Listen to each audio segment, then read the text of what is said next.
Welcome to Cypherpunk Bitstream 0x0e Culture Corruption. My name is Frank, and with me today here is Smuggler. Hello. Hi Smuggler, how are you doing? I'm doing according to circumstances. How are you? That's a very neutral answer. Same for me. Yeah, I made the big mistake to spend some time looking at the code quality and stack of several messaging systems, and I'm highly frustrated. What did you find out? There's the enormous amount of dependencies, bugs that haven't been fixed for ever. Most of the stuff is not distributable, federated, whatever. Crypto is lacking when it comes to real attackers, in my opinion. So I don't know. I'm looking for an ideal that clearly doesn't exist. The ideal messenger. The ideal messenger. That you can host yourself and which is super secure and not built on a hipster stack. Exactly. So, yeah, that was the frustrating stuff of today. So, I don't know. But I'm not going to fix that because that's so much work, and I'll just hope and cross my fingers that some of the projects really advance and focus mostly on the code quality and protocol and not on bling bling and icons and emoticons and whatever. Yeah, it looks like everybody's working on the UI level right now. Adding stickers and threads and emojis and reactions. I mean, the thing is, my required features are relatively small. I mean, I want end-to-end encryption with perfect forward secrecy. That would be nice. And I want to be able to have small groups of maybe up to 50 people maximum. And I want to be able to send files. That's it. No bling bling, no reactions, no typing indication, all these things. I really don't care. I just want secure end-to-end messaging that is stable, that I can host myself, and that is federated. That's all. But apparently only me wants that, so nobody codes this. And I'm not going to, so I'll stop complaining. And Matrix self-hosting is also not easy. Matrix self-hosting is okay, but it's missing a critical feature for me. And that is, I would really, really love disappearing messages or something similar. So, plus when all of these things have these 100 million dependencies. And I really hate that. I mean, they're making good progress on actually implementing a Go-based server that only has one dependency, which is Postgres. So I can probably live with that. But I don't know. Apparently the market wants very different things than I do. And the market is always right, as you know, so. Well, yeah. I'm not sure if it's the market that wants it. I think it's just also, it's how software is developed. It's very easy to add a dependency, but it's very hard to stick with a project that keeps the amount of dependencies low. Yeah, true. I mean, the problem with all these things is that the more dependencies you have, the more brittle it becomes. And then update paths become really problematic. So you basically push a lot of pressure into the future when you have to update your dependencies because of security or something like that. And then you have to hustle and stress yourself to get your system under control again. And that for every dependency you have. So I don't know.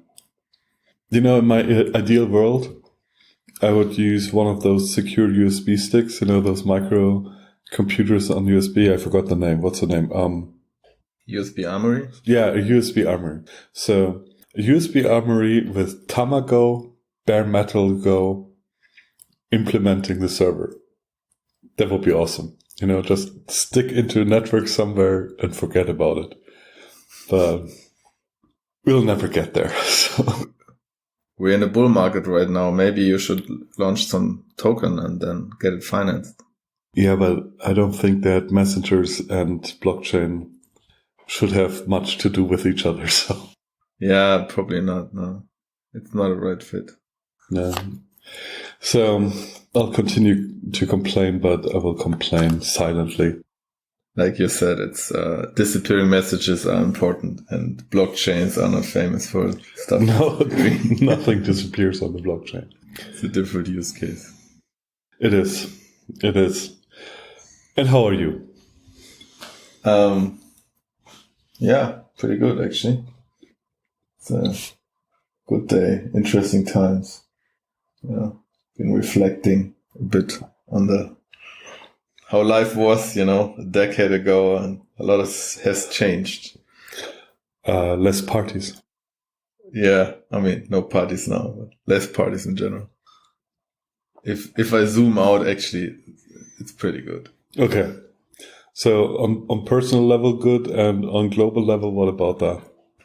Well, our alternative title was, "What the fuck is going on?" So what the fuck is going on? What's the fuck that is going on? Yeah, I don't know. I'm trying to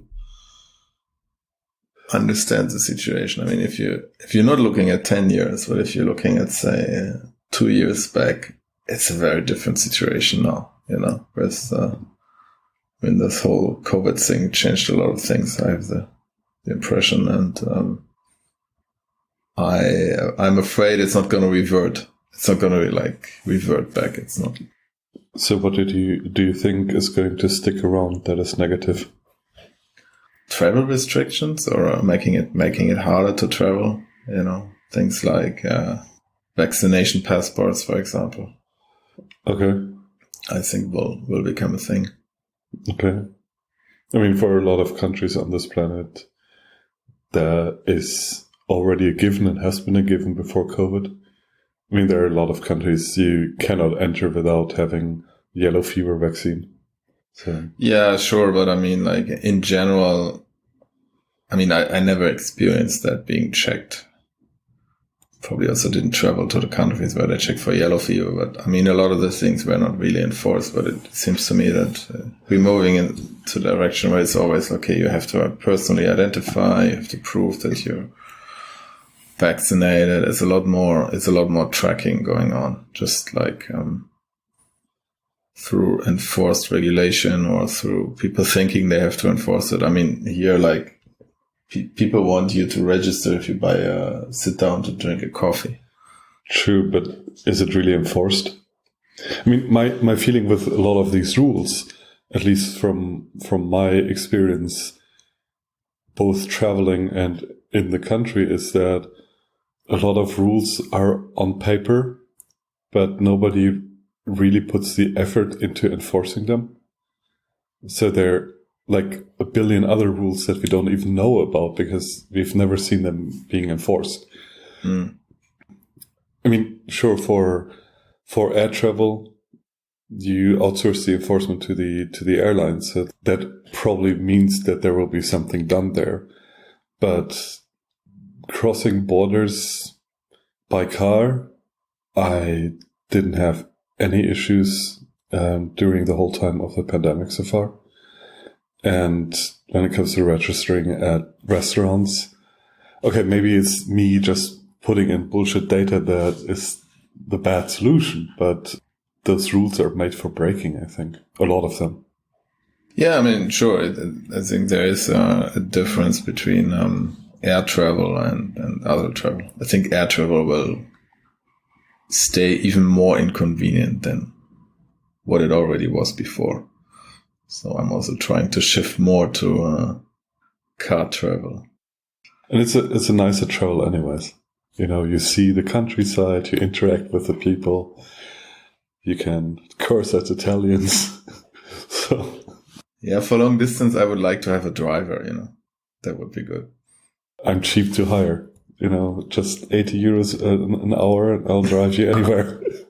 Just 80 euros, okay. No? But I have driving security training, so, that's worth something. Yeah, 80 is a bit too much, I'm afraid. Well, okay. You'll have to look for a different driver then. Then I sit in the back and make 80 bucks an hour to have you drive me. Programming. Money flows in the correct direction, in my opinion. Yeah. So what else is changing that, like in the last 2 or 10 years, that concern you? Well, I think we discussed this already a little bit on the podcast. Is that I think it's generally people are like more divided and seem to be living in completely different realities. That's my impression. You could see it with, let's say, U.S. election, where basically, Democrats and Republicans, they seem to live in different universes and have a totally different view on reality. And now you see it in the whole pandemic thing as well, It's really, I find it really astonishing how, although we all live on the same planet, it seems like people are really have these completely different perceptions, and just probably due to social media or accelerated by social media. People live in their own bubbles or in their own self-perpetuating belief systems, so to say. You know what I mean? It's not even, I don't even want to say, okay, I believe this or I believe that, but it is very concerning to me if, let's say, half of the population thinks there is survivors and half thinks there isn't, as an example, or like what you saw in the election. It's really like different planets. Mm-hmm. It's not about, okay, there's some disagreement about some issue or how exactly should we react. It's like completely contradictory worldviews but living in the same place. Do you think that there's that these opinion groups that form, is there a clear dividing line, so to speak? People that believe in COVID also believe something else and believe something else? Or is that divided by every single topic? No, I think that they're like certain, let's say, clusters. Okay. So that kind of speaks for those beliefs not being generally rational, but that people hold those beliefs to belong to a group. You know what I mean? So if you have rational thinkers that just make mistakes, then you have no big clusters that hold multiple false or right beliefs. Because you make different mistakes on different topics, and then it's nicely chaotic and distributed.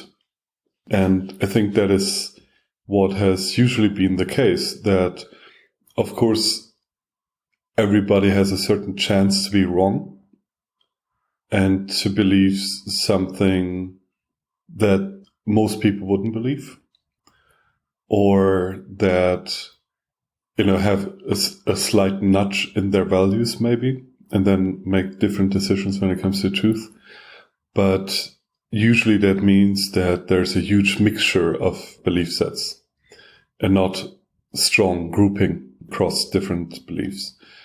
And so if you have this actual polarization in, let's say, 2 or 3 groups, then that speaks not for random error, but for a different source of where people get their beliefs from. And that can that mean that there's a complete disconnect in the sources that people consult? Or it can be that they hold certain beliefs to to agree with their peers, because, that's one of those things when it comes to a lot of so-called rational people, or people that think that they're rational, is that in essence, we often aren't, even if we believe we are, because for humans, it is more important to be liked than to be right. And we tend to believe what our friends believe, not because we select our friends by belief, but because we select our beliefs by friends. You understand what I'm saying? So yeah. I think that's part of the explanation. I mean, I think what you try to say first is that let's say everybody is looking at each issue independently and coming to a conclusion, and sometimes the conclusions are wrong, then we would basically have like this random distribution, right, where people are just randomly disagreeing on certain issues. But that's not the case, right? We see clustering. I think we can agree on that. Of course, it's not perfectly clustered, but there's pretty strong clustering. And I think there are multiple reasons why that is happening. And I think what you mentioned is this belonging to a group is one of them. That you belong to, let's say you're part of a certain group or whatever philosophy, movement, and then there is a certain tendency to agree with opinions that form there. I think that's one thing. Mm-hmm. And I think another one is just also fashion. What do you mean with fashion? Well, like certain things, they become fashionable.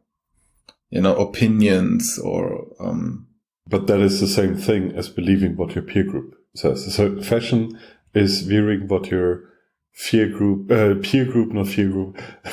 what your peer group considers to be fashionable. It's basically the same thing. The question is, with fashion is more like, what's the source? So the source of fashion is fashion opinion leaders, but the reason why it's important is still the peer group that follows that opinion leader.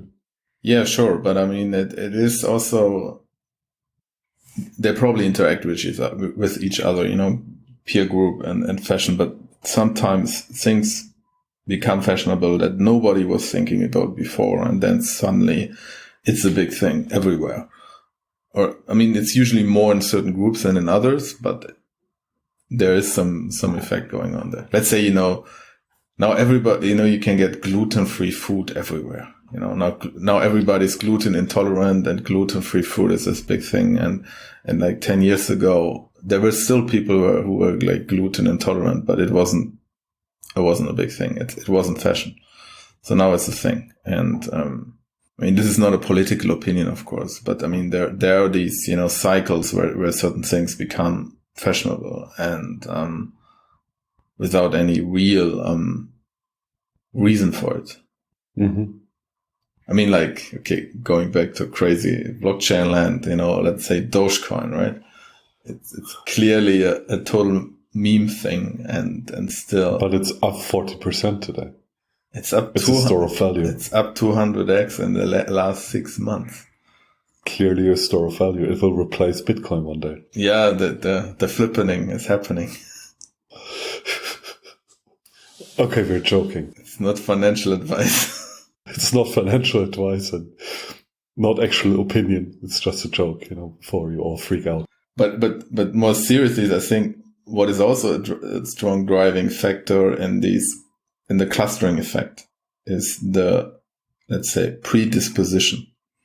If you are, let's say, okay, you're libertarian, right?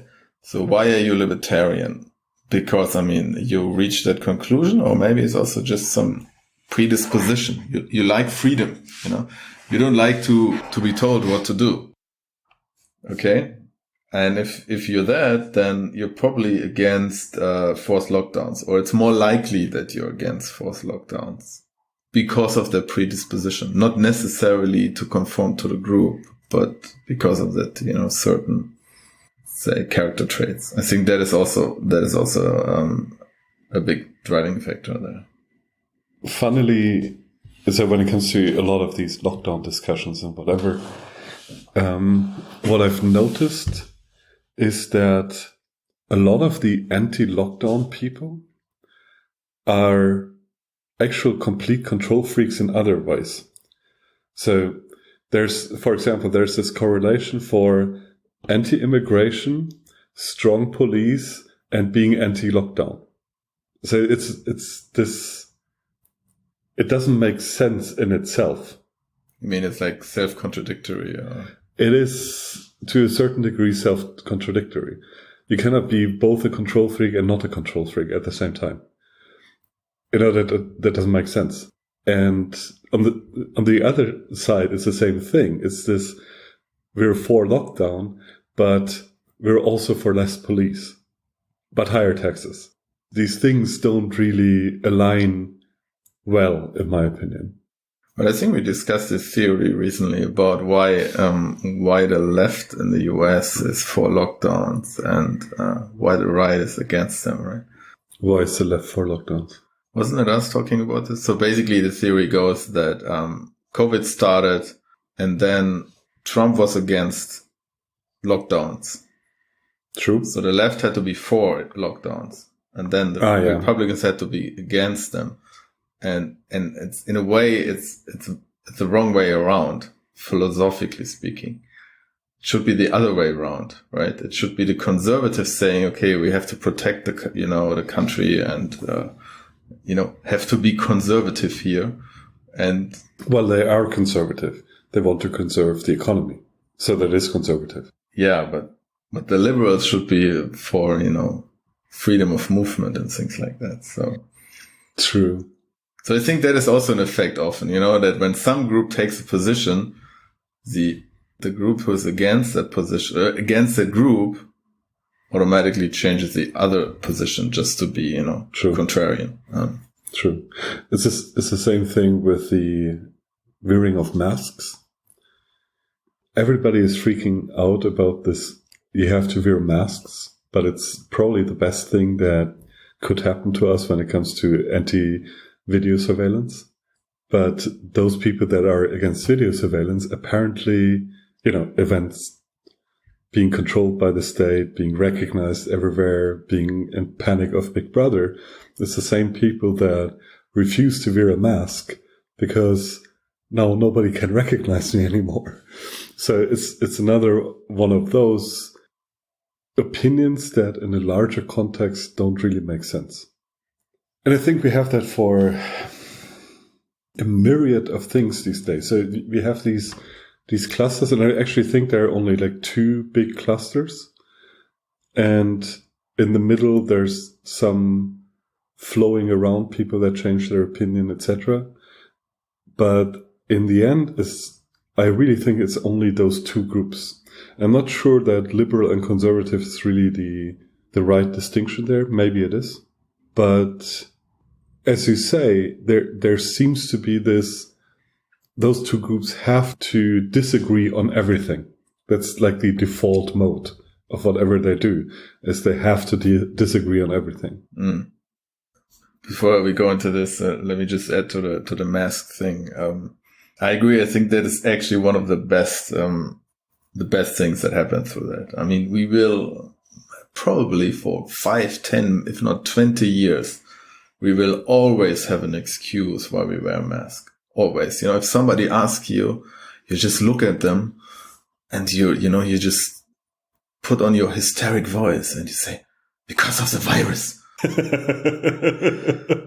And they put you in the nutty bin, but it's fine. It's going to be fine.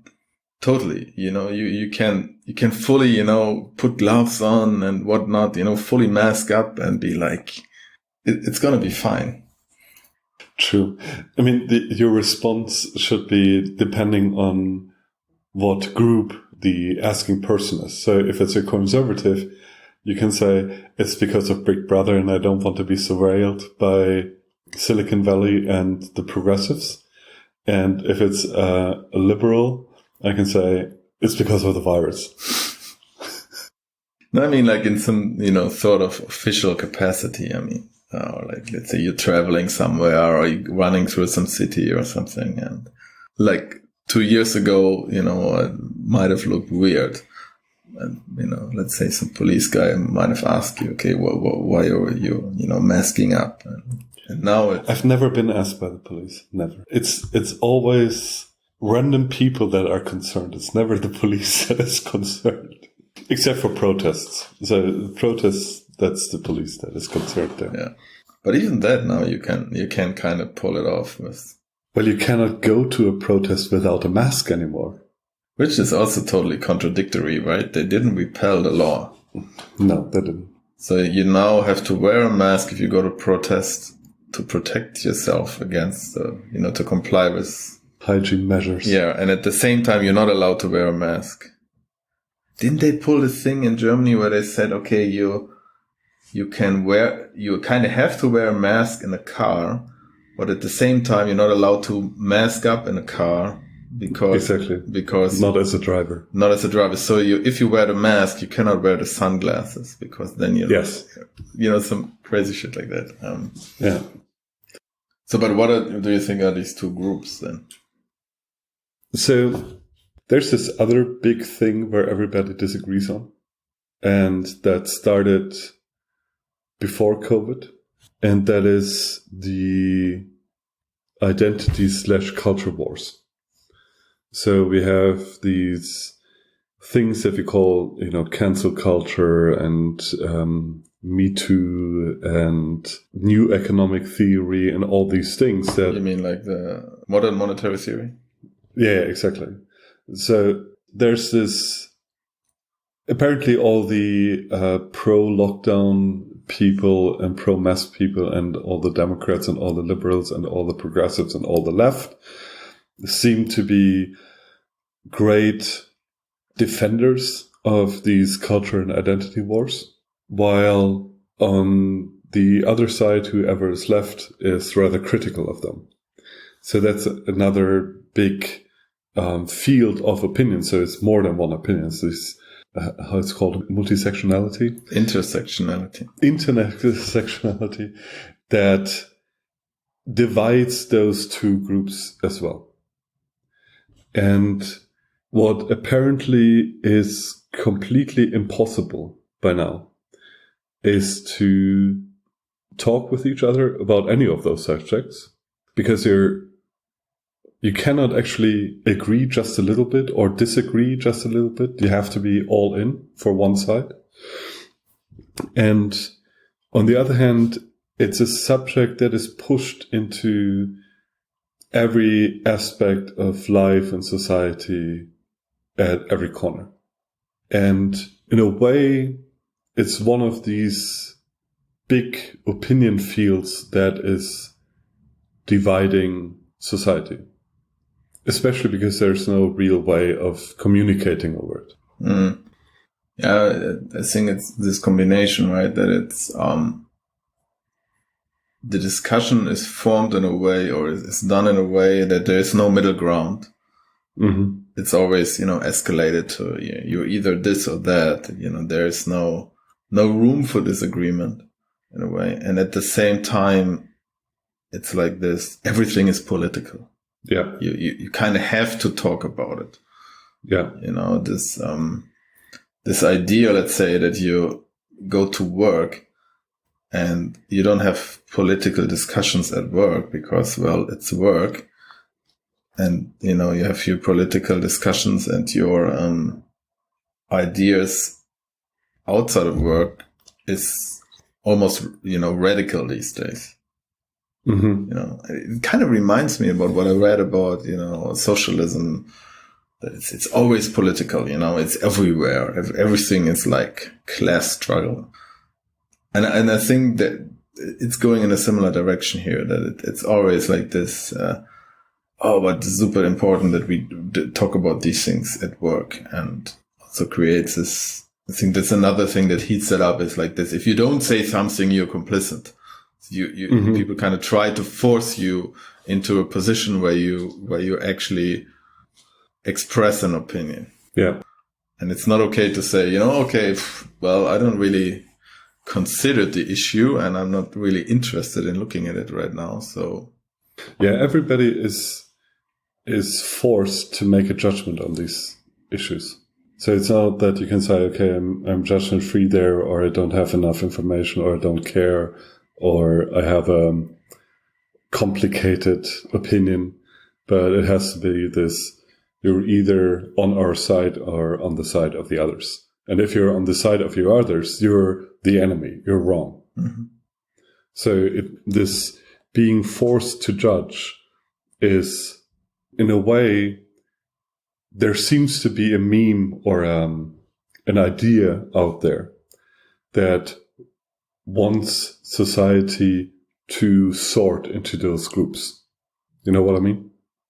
Not exactly. No. So some ideas are designed in a way that they are polarizing by themselves. So they are a sorting function. So the idea itself implies that you have to have an opinion, and that depending on your opinion, you go into two different camps. And the whole idea set requires you to be aligned in all judgments. So, for example, there's this huge discussion in feminism, and I have no idea about feminism, but what I heard is this: you cannot be both a feminist and not support trans women in sport. So you have to take both of these things at the same time. You have to be pro trans in sports. So in their, how you call it, express gender, chosen gender, or whatever. And you can be a feminist, but you cannot differ on those two things.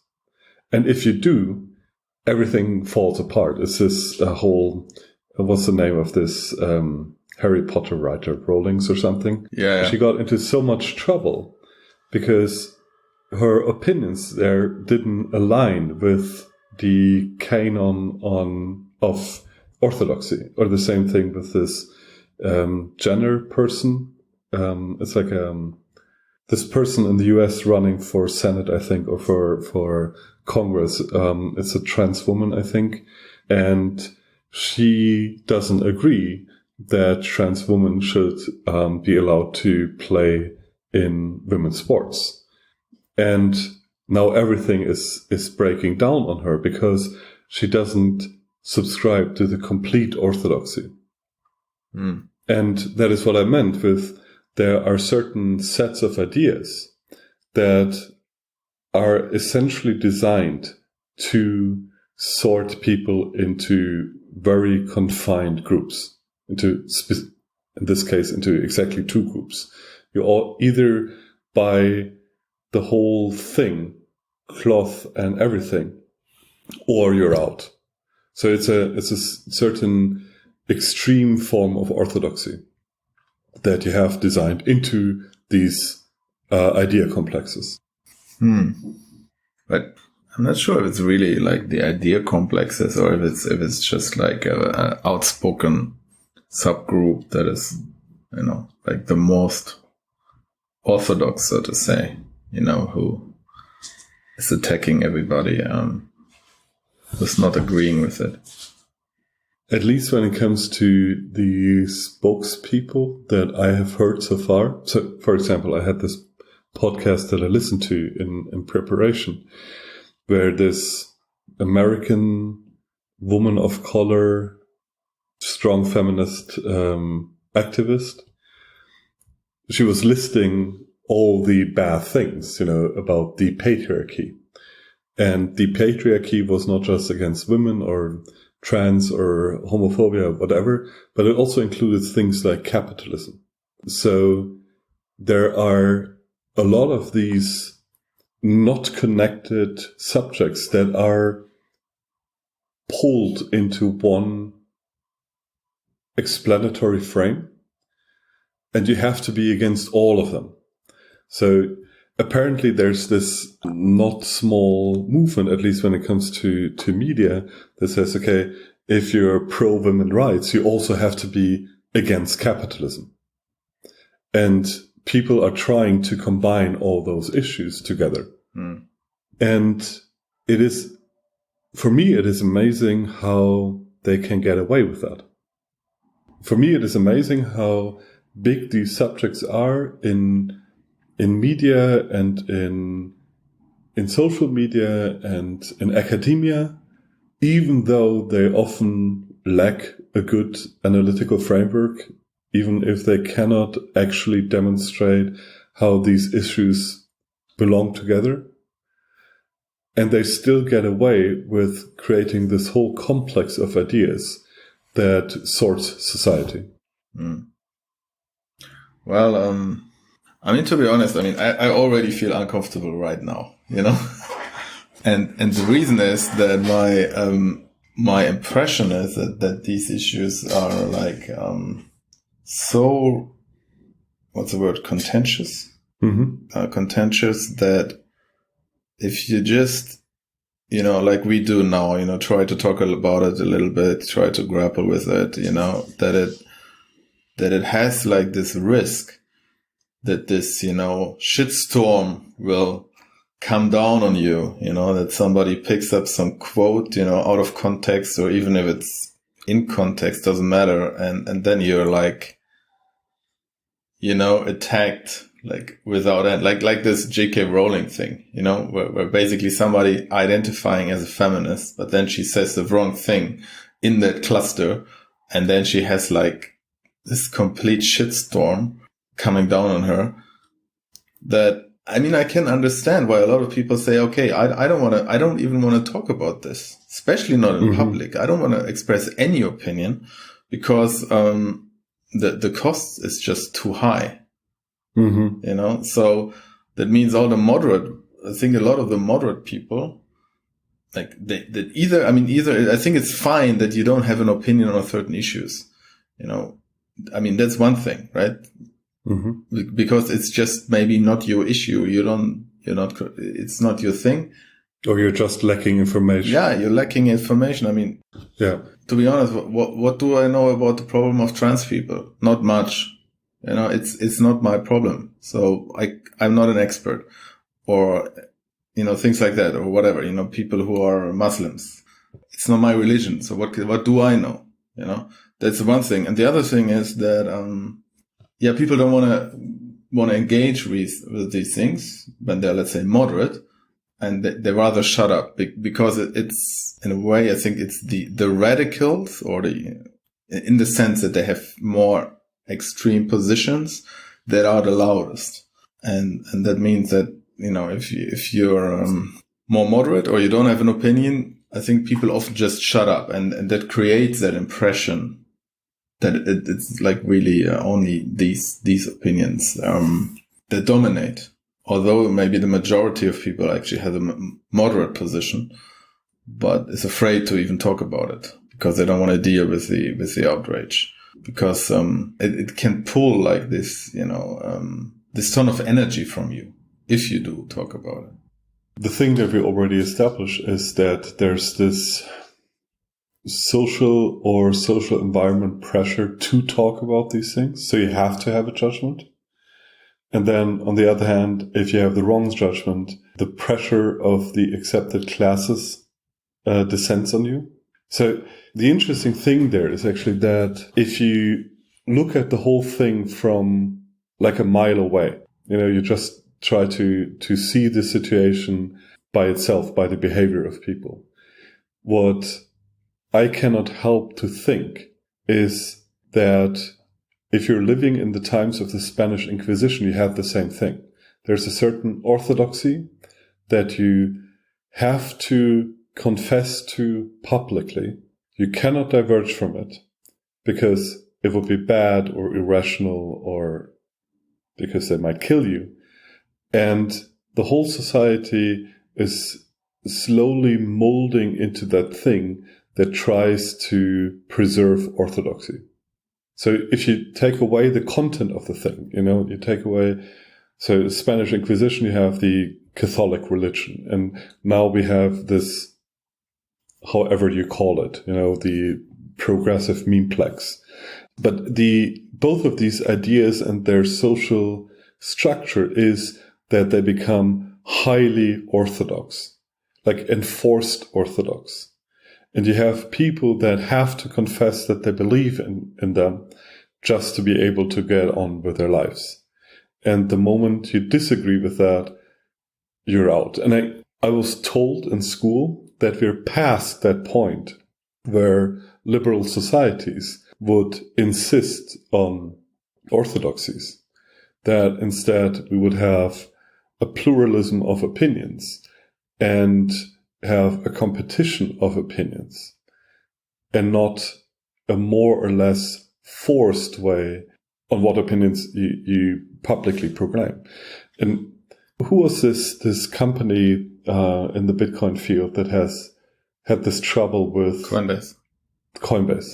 So if I get the story right, and please correct me if I don't, is they had discussions about similar issues internally. They had people that were very politically active, that were spending their time with progressive activism, let's call it. And the company more or less said, okay, this is creating Thrive and it's distracting from work. And the company actually offered people to leave because they shouldn't waste the time of the company discussing those things. Yeah, I think the big conflict there was that the employees wanted the company basically to make a political statement on that issue. And the company said, and then eventually they had discussion, I think, and then they eventually the head, I think, decided, okay, we're not going to make a political statement because that's basically out of scope, as we would say in software engineering, of the mission of the company. And then that kind of escalated. So they were trying to force the issue basically on the company. And then the company offered them to leave. So, and that is what I mean, is this quasi cult-like everybody has to confess to the orthodoxy or be bad situation. Well, I mean, yeah, you're absolutely right. And, but again, that is probably similar to the acquisition. I mean, what you just said, about, you have this idea of, academia, let's say, being, this space where you have open discussions and you have different opinions and we have like a free space. But now there's a lot of universities, before you even start, you basically have to do, anti-racism training or unconscious bias training. But pretty much these things have been defined as outside of that space where you can discuss about things. Mm-hmm. It's like they say, racism is not an opinion. Mm-hmm. These things have been defined as wrong, and you first have to. It's still an opinion. It's maybe the wrong opinion, but it's still an opinion. What else can it be? But I mean, that is the logic, right? You first basically have to agree with the orthodoxy, and you have to say, okay, I subscribe to these beliefs. Mm-hmm. And then in this little box that is left, I can talk. Mm-hmm. But it is like, you cannot question that. Mm-hmm. Yeah. I mean, even the thing saying, that is a political issue is often reason for controversy. Yeah. Yeah. For many, it's not a political issue. It's like, this is a way and you're kind of ignoring it. You know what I mean?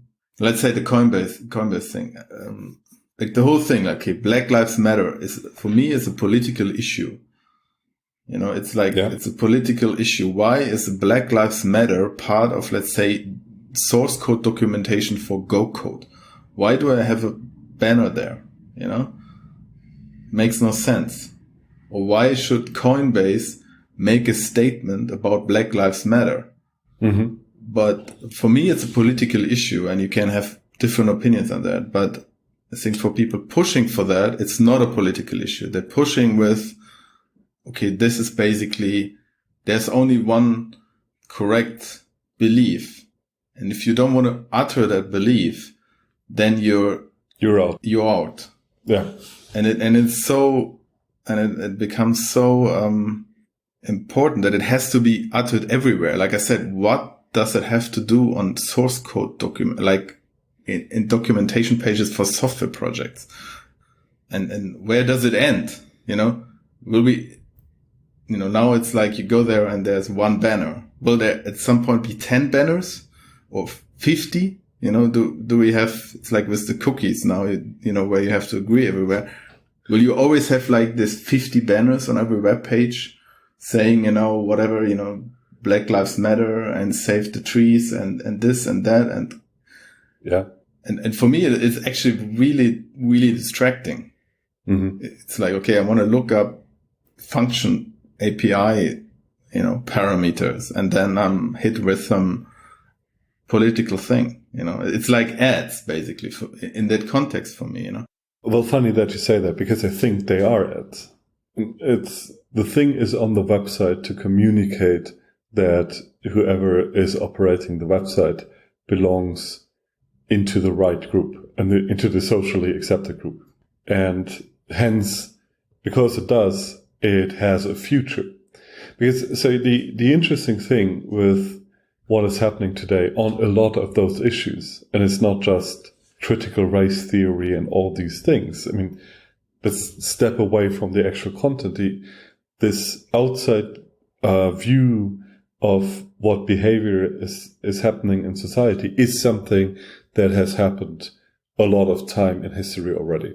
And it's always times that we look back to and say, this is really bad times. I mean, the Inquisition is a good example for that, because the height of the Inquisition happens in the context of the earlier Reformation, where there's a new thing coming up, and then the old thing is defending against the new thing. Or when you look at the beginnings of the Soviet Union, you have the same thing. You have this, everybody has to proclaim communism, or otherwise you're ending up in a gulag, because there was this new thing that needed to have social dominance. And this push for social dominance of certain opinions is there's a thing where that is connected to. And that makes it so difficult and dangerous. And that it is a change of how society itself values things. It's changing the sorting function of who is good and who is bad. And that usually happens not because some random event, but it happens because there's a replacement of elites in society. There's an upcoming generation of wannabe elites, and they want to replace the current elites. Or there's a block of elites that wants to defend against their positions disappearing. So there's this whole field of elite theory, actually, that considers society not so much as you have individuals that are all the same, but, that's the pluralist outlook that you have in a lot of Western society. But in reality, that society is mostly controlled by a thing that we call elites. They are the ones that shape the rules. They're the ones that have most influence in societal decisions. And you have these extreme polarization events, usually during changes of who those elites are. Usually elites are replaced by just younger people ending up in their spots. And that means that to be part of the elites, you have to accomplish certain things, in the sense of you have to accomplish things that the elites value, and then you become part of the elites. So you kind of go through the normal process, raising through the ranks, right? Yeah, it's not necessarily raising through the ranks, because elite doesn't necessarily mean that there's a hierarchical structure below it. It more means a milieu. So the society in most Western countries 30, 40 years ago would value political connections and economic power. So those are the classic factors of the elites in like 20, 30 years ago. Before that, the elites would also be defined by religious position or academic position or similar. There were these days when a teacher would almost not be paid, like the standard teacher in the countryside, they would have very little income, but they were highly respected in society because they were the teacher. Or the priests of the village, or the priest of the village, would be highly respected because of his position. And that has kind of slimmed down a little bit since the Second World War, where, for example, religious position basically has no correlation to, or is not valued by the elites anymore. It doesn't really matter. You can be a cardinal, that doesn't give you any more power than the next door salesman, because it's not a value system that is important for society anymore. But what I meant was, like, staying with your example, economic power or political connections defined elites. So if you would, accumulate economic power or build these political connections, you would become part of the elites. Right, but there's not necessarily a ranked hierarchy that you have to travel through, but it's more that you have to accumulate these values to be considered elite by other elites. Sure, yeah. And this being accepted as elite would actually give you then the societal power. So because other elites consider you elite, you have influence on the elites and on the decision-making processes, etc. So that basically is the core of elite theory. And what is happening now is that a lot of people don't want to sort elites by the same functions anymore. So this, are you rich, is a thing that certainly is something that a lot of people do not want anymore as a sign of the elites. Now it's more important that you're, for example, known, or that you're controversial, or that you're following a new cultural codex of whatever the current political correctness, identity culture, etc. is. So it becomes a new sorting function for how we select elites. But I mean, in a way, it's very smart, right? It is very smart, yes. It's like, okay, basically it's like this thing, okay, I'm playing this game, I consider the game rigged, or it's too hard, Mm-hmm. And of course it is harder, depending on, I mean, let's put it that way, it doesn't have the same, hardness level for everybody. Of course, if, let's say 30 years ago, if I'm born to a family that owns already like a established, medium-sized company, and I will inherit it at some point and grow up in that environment, I pretty much inherit an elite position, similarly to how somebody royal 200 years ago would inherit that position, right? Mm-hmm. And so it's not the same for everybody how easy it is to get in that elite position. And so it is a very smart strategy to say, okay, instead of, winning the game by the rules, so to speak, let's change the rules, right? Exactly. Let's change the game. It's the interesting thing, of course, then is that the rules themselves don't matter that much. And if you have only a very small set of rules and you have too many people that follow it, then you still have this issue that you don't select elites from that. Not everybody can be elite. So in a way, you have to introduce additional rules that less people can follow to actually be able to define who's coming out on the top on that. So who has the most value as an elite. And I think that is another thing that can be seen over the last few years, is that this whole new orthodoxy increases in complexity and actually includes new values that cannot be achieved by everybody. But it is very similar to religious orthodoxy, right? Absolutely. That basically, I mean, you know very more than I do, but from what I could gather is that, and let's say in Orthodox Judaism, you have like way more rules than, let's say, in Christianity. You know, and if you want to follow them, it's basically like a full-time job. And there are people that cannot follow them. So you cannot, like, depending on what section of Judaism you belong to, or you want to belong to, you cannot, because you might need, for example, a Jewish mother. It's something you cannot select. Okay. So you cannot actually make it in that context. So you're basically not pure by definition. Exactly, not pure by definition. Yeah. And we start to see the same things in current cultural changes. Yeah. That you cannot actually rise in the new hierarchy of values anymore if you're male or white, or worst case, you're both male and white. Then per definition, you cannot rise anymore.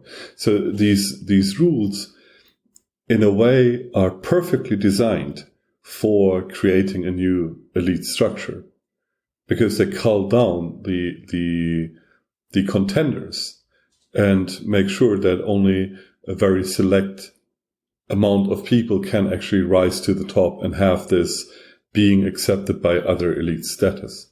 So the funny thing is, again, it's something you can see in history a lot. You know, it happens every couple of 100 years. And it usually has to do with this fact that the existing elites become calcified. So they don't want to allow new people into their ranks. And because of that, they become, harder on new candidates, so to speak. And then sooner or later, you have this issue that anybody with ambition for power cannot actually achieve power anymore. And then if you're smart, you construct a new value system, try to make the main hubs in society follow it, and then use that new value system to rise to the top. Mm. So, and that is what we're seeing right now. So in a way, it is to a large degree, not exclusively, of course, because there are actual issues, but to a large degree, especially when it comes to very vocal people, it's purely a power struggle. Yeah, what I'm very concerned about is that I'm afraid at some point, basically, to put it bluntly, the killing will start, because that is what happens a lot in these situations. When that conflict between old elite and new elite turns violent, then people get killed. Yeah, so judging from history, that is exactly what is the next step, more or less. Yeah. Unless this time everything is very different. But judging from history, you do have to get rid of the old system. You have to clear it out. It is speaking with the communists, you have to prevent the counter-revolution. And the only way you can do that is get rid of people that are not very clearly on your side. And it's the same thing with, the Spanish Inquisition. How do you stop a beginning of Reformation? By killing all potential reformers. Yeah, so basically this showing the signs is the first step. Mm-hmm. It's like you gotta have your Lenin picture on the wall, and you gotta have your banners and your whatever things in your profile correct. And then, because basically that is like, okay, let's sort, Yeah. Everybody has to agree where he's standing, and then you can clear it up. Yeah. And also this dehumanizing the enemy kind of thing. Mm-hmm. It's like, I think it's almost you hear this a lot, how could have this happened? How did people go along with this? But I'm afraid we're exactly on the same trajectory. Mm-hmm. It's always like this. You dehumanize the enemy, and then at some point you just kill them all. Mm-hmm. Be it the Jews, or be it like the capitalists, or be it like whatever, the white male oppressors. First you have to dehumanize them, and then you can kill them all. And then when it's finally over, 50 years later, people will be like, oh, how could have this happened? Why did they go along with it? Yeah. From a systems perspective, it's an almost necessary step. I mean, the question is, let's come to the question of, is it today necessary to actually kill people if you want to have a change of system? But in the past, it was a necessity. Only that would stabilize your system, because these changes of rules would only become permanent if you get rid of all those people that don't agree with them. It's the same thing in science. Theories usually are belief, and everybody who's against them has died or at least lost their position at universities. So this is... Kuhn, structure of scientific revolution. Exactly. So the question I have a little bit is that maybe it is not necessary today. It's necessary in a sense that you prevent previous elites and their supporters from regaining power. That is true. You have to do that. And you have to finalize the Cultural Revolution in some sense. But I think that maybe today that is not necessary anymore. It's like you don't have to physically kill people. Why? You just marginalize them economically? Well, you disconnect them from all systems of society.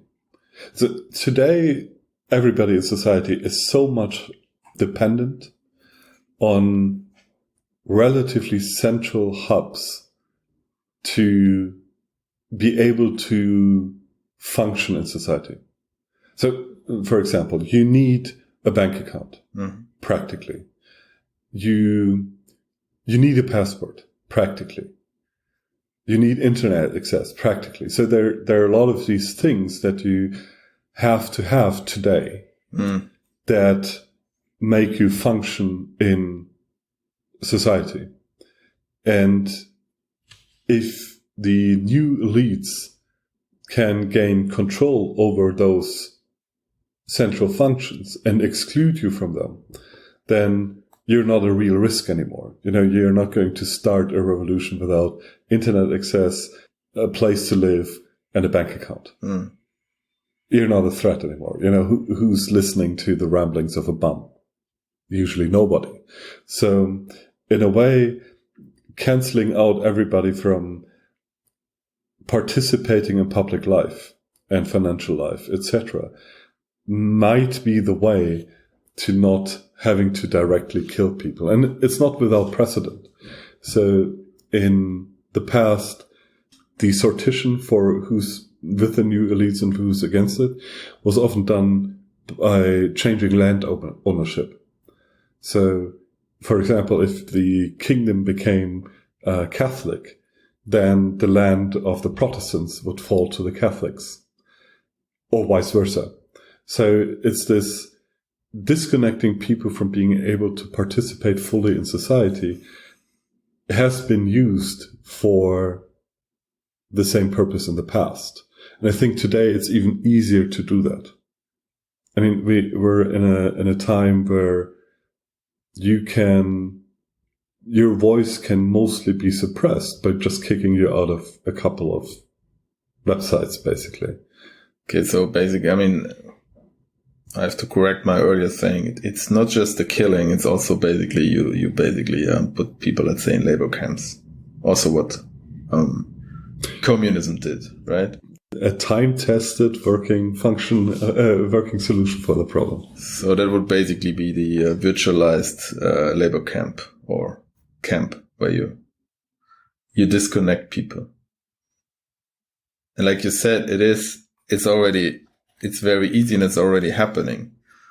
but I have the feeling that it is kind of like accelerating the whole process. Well, I mean, it's what you can already see, let's say, you take mainstream social media and, it follows a certain narrative, let's say, and then, there are already like a ton of people who basically fall out of that, so it's like, okay, the COVID deniers, let's say, they're not gonna publish videos on YouTube, the Nazis. True. They're gonna get kicked out of, YouTube and Twitter and Facebook and whatever. And, however you define those terms, but these are already pretty large groups that got kicked off those platforms. Mm-hmm. And, they are, I mean, to some extent, they're lacking the tech, but they are already gathering somewhere else. They're like whatever Telegram channels with 100,000 subscribers for, people who get banned on the mainstream media, sites, which is kind of, like I said, accelerating this process and kind of like even making it clearer, like there are these two groups, it's one side or the other. It's, I mean, for them, it didn't get to a position that they're completely marginalized. Of course, if the, let's say, mainstream, the winning side gets so much power that they are able to really completely marginalize people from the other camp, then it's a different situation. Mm-hmm.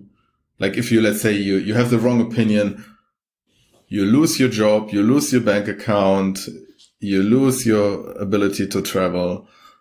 Even if they don't kill you and don't put you in a labor camp, you pretty much, I mean, you're busy just trying to survive. Yeah. I mean, we see exactly that happening. That's happening. So I think a better term for that is making people disappear from being part of the public. You basically don't want to see anybody anymore who doesn't fit with the new rules. Just make them disappear. And if we don't see them, the problem is gone. And I think it's actually an interesting thing that's happening there, because we see that on so many levels. We don't see that only on, can you use the internet or banking or whatever if you're not adhering to the progressive rules of the day. But it's also used by states between themselves. It's this, we don't like a certain stage, hence we sanction them. They can't enter in the country anymore. They cannot participate in the financial system anymore. We block their trade, etc. So this more or less extrajudicial concept of just sanctioning people to non-existence has basically become part everywhere. So it's between states, it's between industries, it's between individuals, it's in the platforms and network hubs, etc. So in all this, it's just political. So the sanctions are just political. There's no actual judge. There's no written down code. There's nothing like that. So it's just a political expression of power directly. Yeah, I sent you this picture yesterday, right? About, I think it was 64 or along those lines, number of countries where Sputnik is approved vaccine. And when you look at that list where it is approved, then it's very clear, at least to me, it looks like very clear that this is like a political bloc. Yes. It's not a random process. It's basically what we discussed earlier about in the beginning of the podcast about, how it should look like if it is if it's actually every country looking at Sputnik objectively and deciding is it a good vaccine or not. It would look completely different. Yes. And this is super, super, clustered around a political bloc, and which I find really scary, because it shows you that it's not about the facts, and it's not about, I don't know what the facts are. I'm just observing that this is highly clustered, and it cannot be like accident that it's like this. Yeah, that is. It shows you that it's not about human life at all. It's just about power. Yeah, exactly. So we have the same thing when it comes to sanctions. We have the same thing in societal rules. All those rules are not about people. That is what everybody claims. But if you look into a detail, it has nothing to do with that. It's just about power. And everybody is just trying to execute and stabilize their power. That's all they do by now. Yeah. And I think that goes back to the predisposition. I have this predisposition that I then, if I realize this, I want to go to the other side and take a look there. You know what I mean? Because I'm basically now in the West block. Yeah. Right. And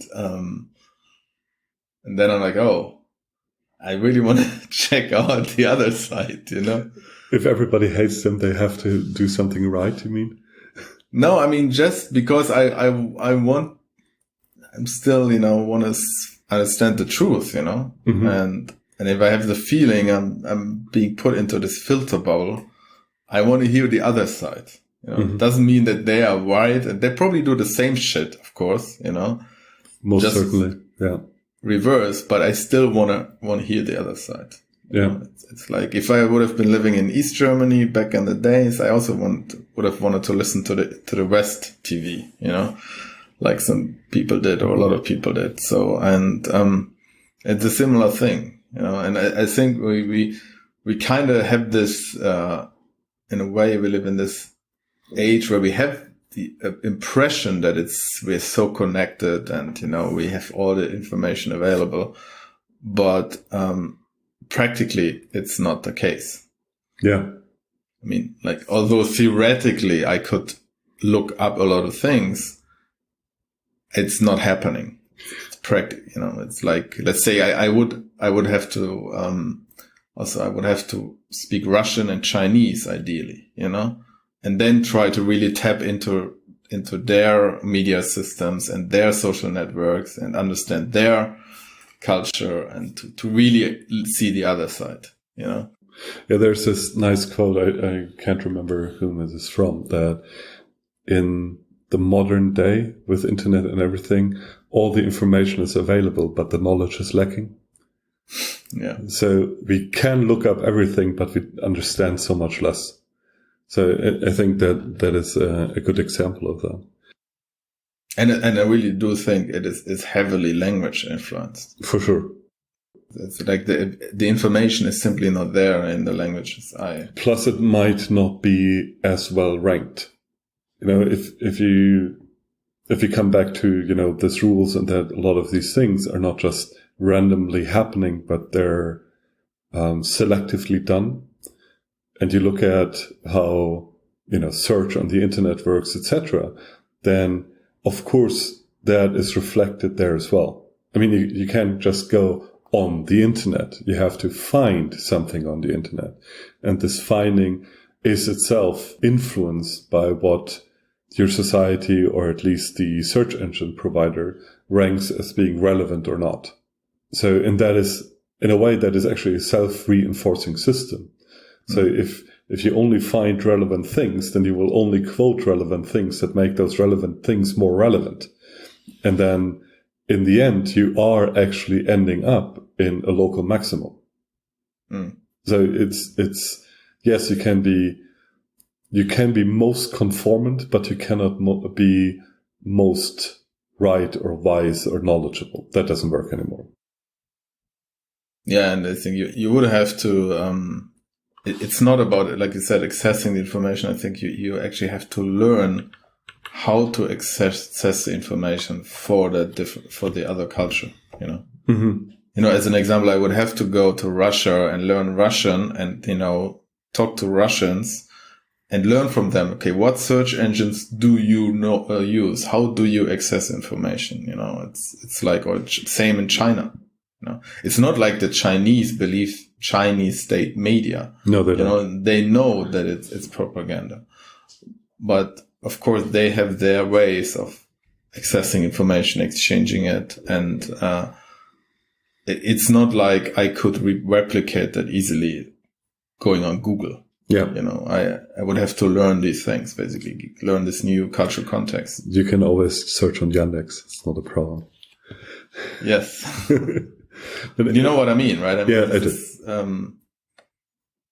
And all these things are like changing quickly, and not just across cultures, but of course also in cultures. Yeah. You know. Concerning the Chinese and believing propaganda, it's this common opinion in the Russian and Eastern European countries is that, yes, we know that media is propaganda, and that differentiates us from the West, because in the West everybody believes that their media is not propaganda.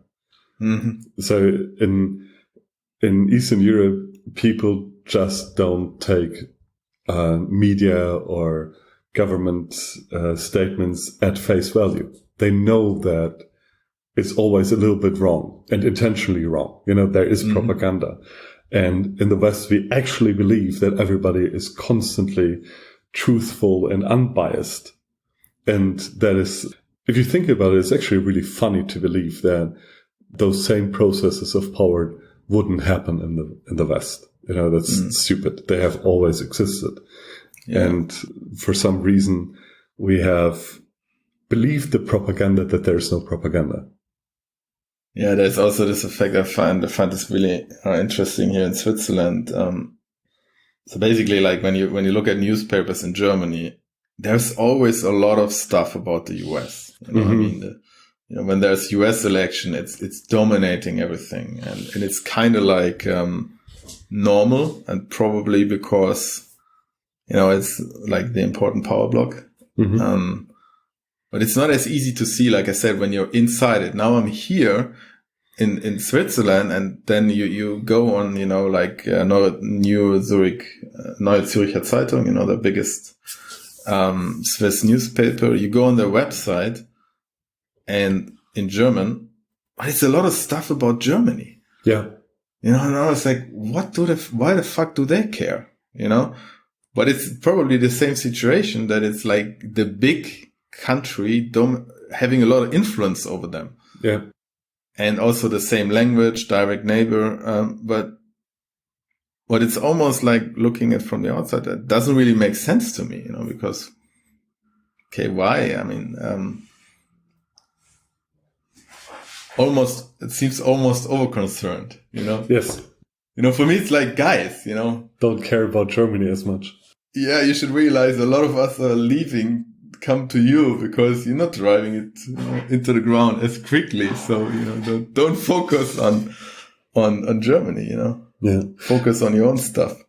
What is actually working well, And the question of the relevance is always, so, for example, I often have this issue of not understanding why US news is relevant for me. I haven't been in the US for a lot of years by now. And what do I care if in Chicago there's a car crash? I don't care. I haven't been there for, 4 years, 5 years. So why should that be in a Berlin newspaper? I really don't understand that. But I think it has a lot to do with this. Media today is far more structured on this. You follow you're not going into the city anymore and watching and reporting, but you're more quoting other media. Just to mention the book again, Simulation and Simulacra by Baudrillard, has to be read by everybody. But it's this, we're talking more about media than about anything else. And it's the same thing with these cultural values that are changed. They change primarily because media is talking about it all the time. And now everybody believes that it's important, but in reality, it's media quoting their own circle of elites. It's relevant for them. It's not relevant for the rest of the world, or it has a different relevance for the rest of the world. Yeah. So it's this feedback loop, milieu communication that really changes things. Yeah, I was also thinking of the book, and what we discussed earlier about the enforcement of let's say certain measures, right? It's there you can really see it, that people, I have the impression that they really, it's like almost a lot of people living in this, it's like a virtual reality in a way, you know? It's like, okay, you know, whatever, there are these measures, and like what we had, you know, in HCPP, when people ask, how did you come here? Did you let you in? You know, some people had the impression that the borders were, you know, closed down, and it's not possible to drive through to the country, and there was nothing, you know. And it's the same now. It's like, yeah, sure, you have to register if you want to enter Germany, and you know, whatever, do a test and all these things. But if you actually drive from Switzerland to Germany, on the German side there is nobody. You know, you get an SMS saying you have to quarantine. That's it. There's nobody there. It's like, it's not fenced off. And, but that's not the dominating reality. The dominating reality is what is, you know, happening in the media, right? And like I said, it's often like when you go somewhere else, when you go outside of this bubble, it's like, you realize how dominating it is. You know? Like, I had this in Ukraine a few times when I talked to people, and they were just saying some things which are they were like so politically incorrect for you know, my Western upbringing, let's say. And you're already politically incorrect for me most of the time. But I mean, I wouldn't utter them, let's say, here, and not in general. But more importantly, what I found the most interesting was not that they were saying it, but they were completely oblivious to the fact that it is considered absolutely politically incorrect in the West. You know, they're just like honest. It's like a bit like children talk sometimes. You know, they say what they think, and it was. No, it's not a critique. It's just like they just said it. And it's like, okay, well, this is something even if you believe it in the West, let's put it that way, even if you believe it, when you say it, and if you do, you know that it is like super politically incorrect. Yes. But they didn't know. Which again shows you how, you know, created it is in a way in certain areas. I mean, one of the things that I find kind of interesting is that even though we have those various bubbles, the drivers of those bubbles are often actually not believing it themselves. So, for example, there's this huge hypocrisy in media and opinion making and all that. So I'm not sure if you heard this story, but in France, with all the lockdowns, all politicians were, we have to do lockdowns, etc. At the same time, they had these secret restaurants for themselves where they could party without restrictions. Yeah, this one politician got photographed, right? And exactly. Yeah. It's like 10 people in a room or something, right? Yes, and then you have, and the same thing happened in the US, the same thing happens in Germany. It's this, publicly you have to espouse a certain opinion and you want everybody to believe it, but you yourself don't care. It's the same thing with the Sputnik V vaccine. It's this, you publicly proclaim that the most important thing is the life and health of the people, but then you really don't want to focus on that. You know, your politics become more important than that. And at worst, you have to publicly say sorry, you know, and then after a while you come back. But it's this, it shows again how a lot of these themes, topics are proclaimed disingenuous by the elites and by the upcoming elites.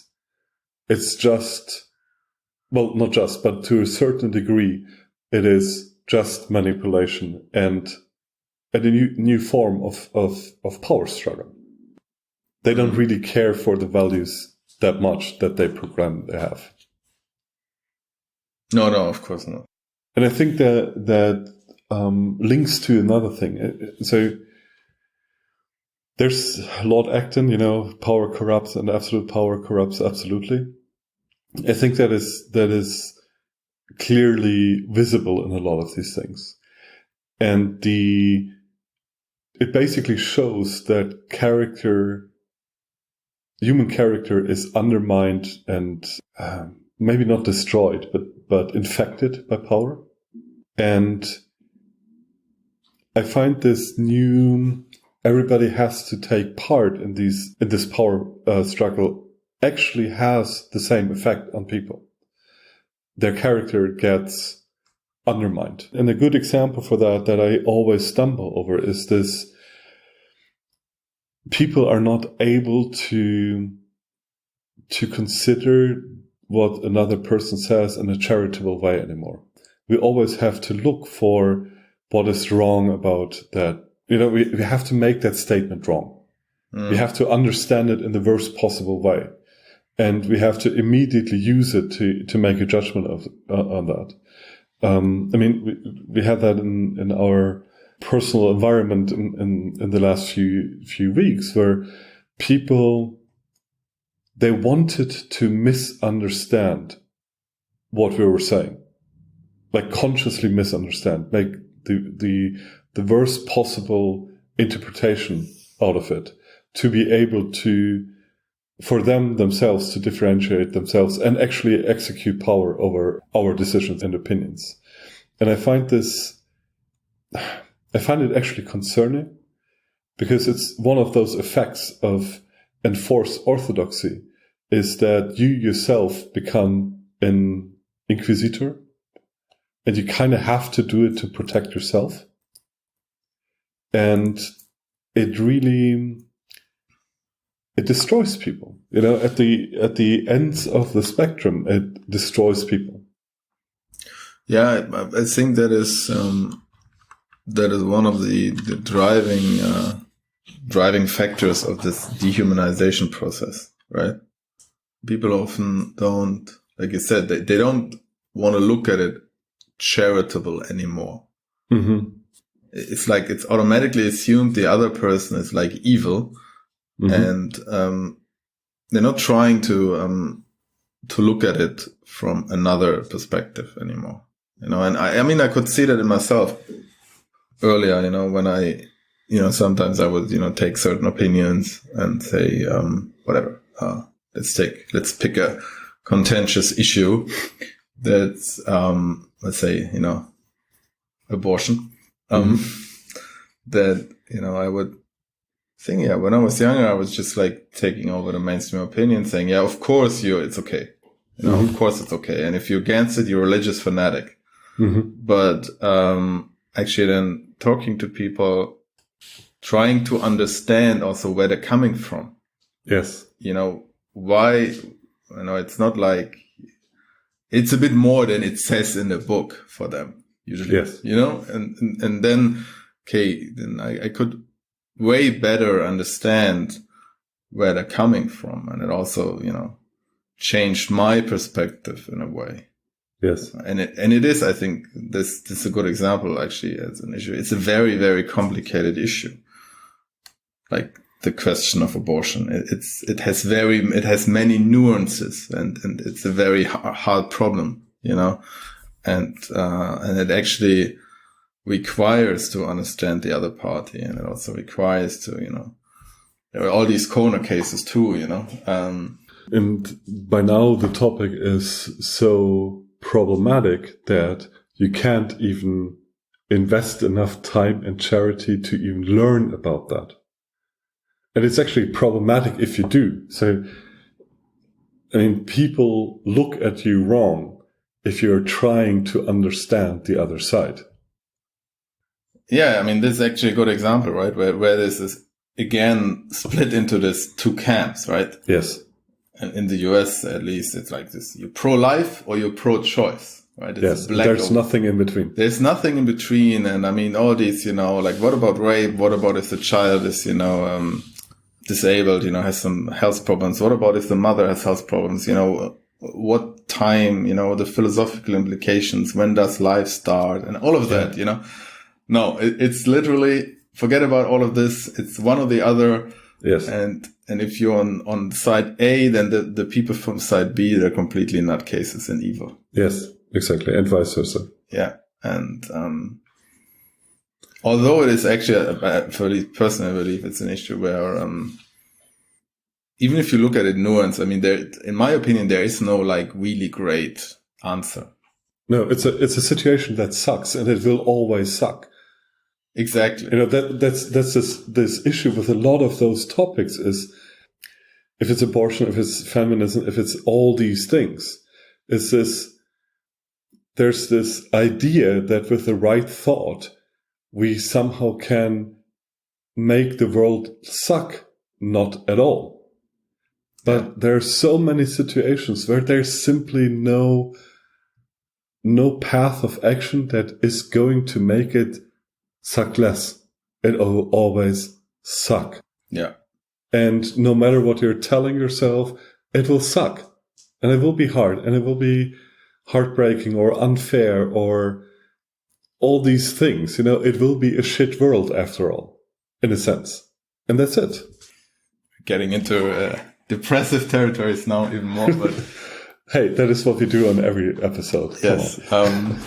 Where's the drink? No, but you're right. I think we're all gonna die in the end, right? So that usually sucks. I mean, for most people, that sucks. And I think it's also like the world is inherently unfair. Yes. People are not born the same. I mean, sure, everybody has like the same,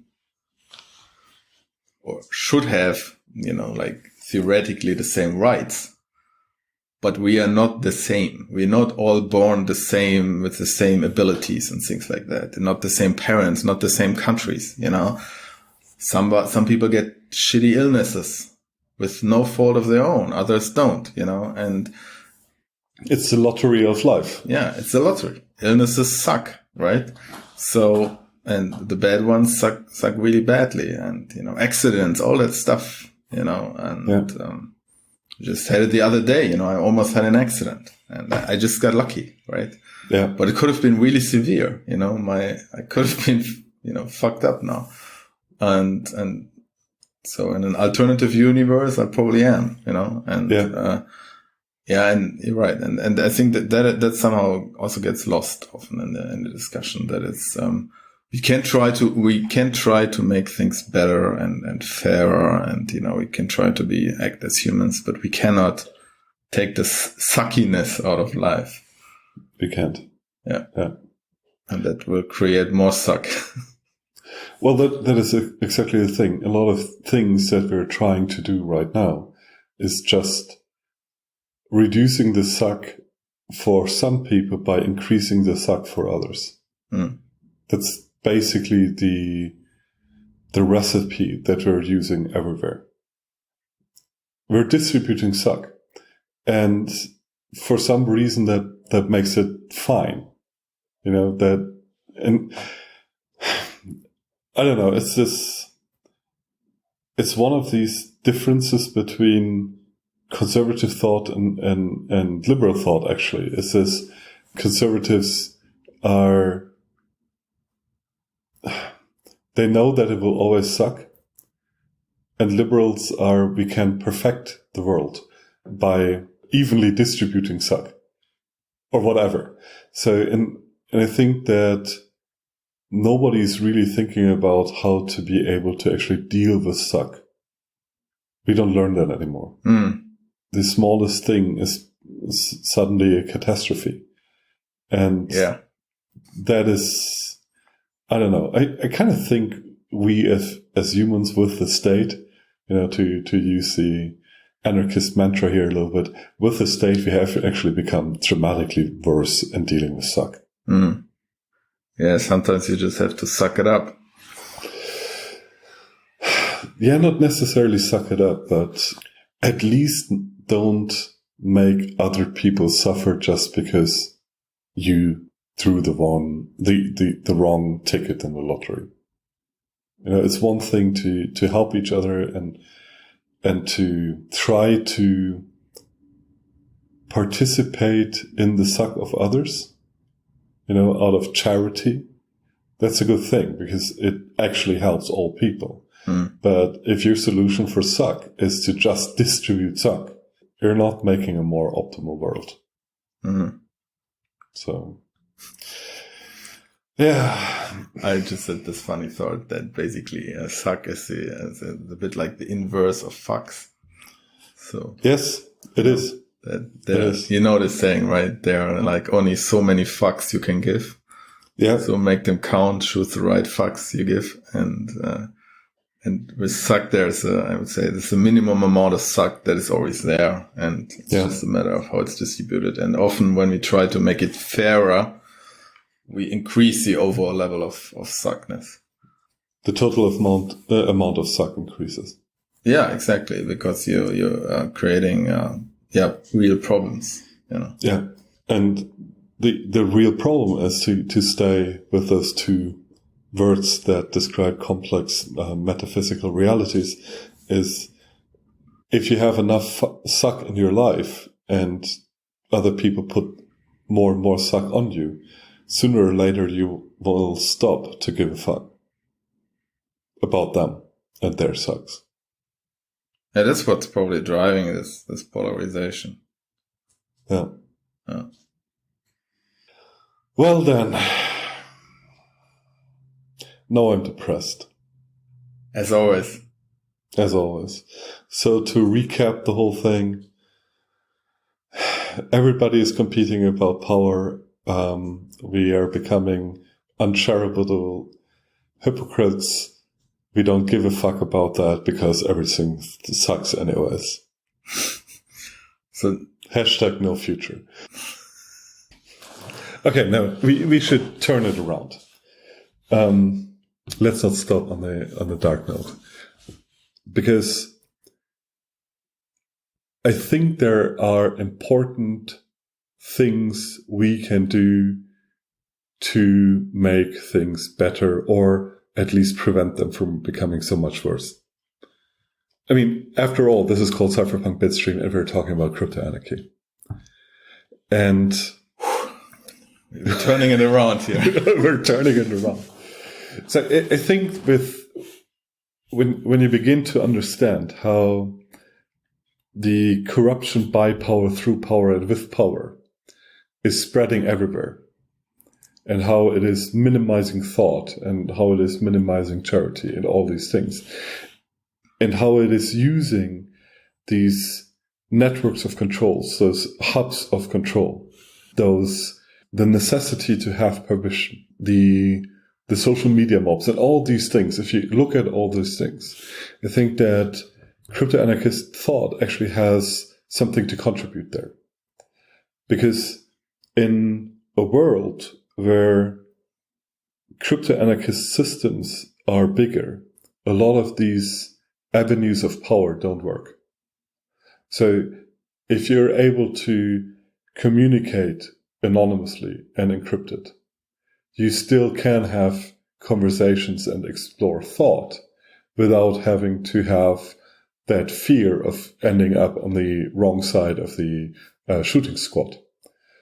So, and that it's not just a thing that happens in the real bad countries, but it would contribute to the ability to continue to think for yourself everywhere. So I think that is an important thing to keep in mind. And the other important thing is when we're talking about disconnecting people from their ability to participate in life, I think that reinforces this idea that what we really need is anonymous and permissionless systems that allow us to participate in economic transactions, allow us ownership and control over things, and help us participate in the legal structure. So you cannot be cancelled from using an untraceable, anonymous, permissionless currency. It cannot be used as a sanction against you. And that shows how a lot of these tools that today a lot of people are working on and thinking about are really necessities if you don't want to create a system on the other side that is ripe for being taken over by a new elite every few years, and then shooting squads and sanctions coming around. So I think it reinforces why those systems and those ideas are really important, because otherwise we're ending up in a world of conformity towards whatever the most power connected opinion is. And monocultures of thoughts cannot help humanity to progress. I mean, I know that you want to go to the stars together with Elon Musk, and for me, it's just enough that people interact with each other as human beings and as individuals. My standards are very low. I mean, I actually believe that humans on this planet would have a chance if they would take power out of the systems of life. No, I totally agree with this. It's the Musk question is a different one. It's just about not putting all your eggs in one basket. True. But I still believe this is the better habitat. So I mean, it's a very important points you raised there, and I think that is the important thing about these crypto-anarchy ideas and visions is that it builds these alternatives, on top of each other. There can be multiple systems in the same geographic location. Mm-hmm. And without always having to compete over the power in that physical space. And I mean, maybe it's just some bias I have, but I see it a lot of in, like, let's say, libertarians, and I had it a lot myself, and I just moved away. I experienced it is that, like, for the freedom-minded people, there's always a lot of thought about, okay, where is the golden country, Yeah. It's like, where are the zero taxes and the freedom and all of that. And I think the important thing there is really to realize that it doesn't exist. Like the perfect country doesn't exist, and we kind of have to, and we're not going to create it by taking over power somewhere and making it into this, promised land. I mean, there are better countries and there are worse countries, but ultimately it is about creating these alternatives. Yeah. It's these alternatives that actually have less potential for power. So there's less power to be had in the system. Mm-hmm. Well, we shall continue working on that. That'd be good. Yeah, then we should wrap it up. Do we actually have any questions? We have suggestions for future episodes, but we have to prepare more for them. But we don't have any questions I'm aware of. Okay, cool. Then let's just wrap up with the donation report as usual. So first of all, thank you very much for your support and your donations. This is really helpful and encouraging. And as usual, we report the donations in the currency that had the most donations. So this time it is Zcash that won. So we got one Zcash in Zcash, and we got 0.9 Zcash in Bitcoin, and 0.32 Zcash in Near, and 0.1 Zcash in Bitcoin Cash. Thanks again. And as always, if you want to give us some feedback, please send us an email to bitstream@taz0.org. And you can also send us postal mail. You find the address on taz0.org. And there's also a forum on bbs.nrplex.net. And all of these info and all of the donation addresses you can also find on the website taz0.org. And thank you very much for listening. It wasn't too depressing, and we could give you some it's fine. Good info. There was a positive outlook at the end. Yeah, it's always a positive outlook. And also, if you can rate and review us on your podcast app and platform, etc.